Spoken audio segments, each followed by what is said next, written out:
আলুর কেজি ৭০ টাকাকে স্বাভাবিক বললেন বাণিজ্য প্রতিমন্ত্রী।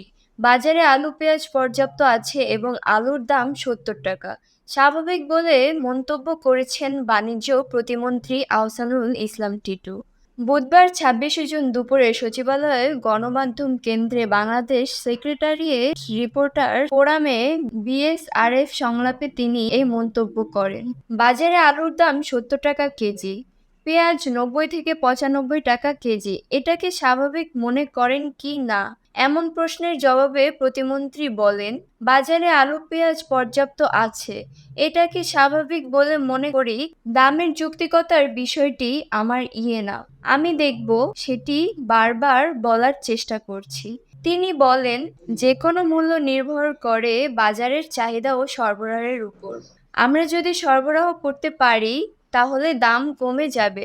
যতক্ষণ পর্যন্ত বাজারের আলু ও পেঁয়াজ কম দামে সরবরাহ না থাকবে, ততক্ষণ পর্যন্ত বাজারের যে মূল্য আছে সে মূল্যটাকে আমরা মূল্য হিসেবে দেখতে হবে। তিনি আরও বলেন, আমি চাইলেই কাউকে এমন কোনো আইন করে বলতে পারবো না যে পেঁয়াজের দাম এত।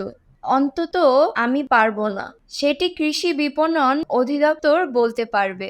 প্রতিমন্ত্রী বলেন, আমার কাছে কৃষি উৎপাদিত পণ্যের মূল্য নির্ধারণ করে দেওয়ার মেকানিজম জানা নেই। আমার জানা আছে যদি দাম বেড়ে যায় তাহলে আমদানি করে কম দামে বাজারে সরবরাহ করলে দাম কমে যাবে। এক প্রশ্নের জবাবে তিনি বলেন, সাবান নিয়ে এর আগে কেউ প্রশ্ন করেনি। এটা নিয়ে কোনো কিছু করণীয় আছে কিনা সেটি দেখব। অনেক বিষয় আছে, সেগুলো আমাদের কিনা সেটি দেখতে হবে।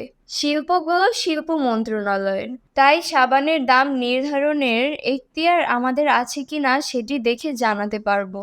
এই ছিল এখনকার প্রতিবেদন। নিত্য নতুন সংবাদ পেতে আমাদের চ্যানেলটি সাবস্ক্রাইব করুন এবং আমাদের ফেসবুক পেজ ফলো দিয়ে রাখুন। Nusrat Jahan, desk report, BA news, Dhaka.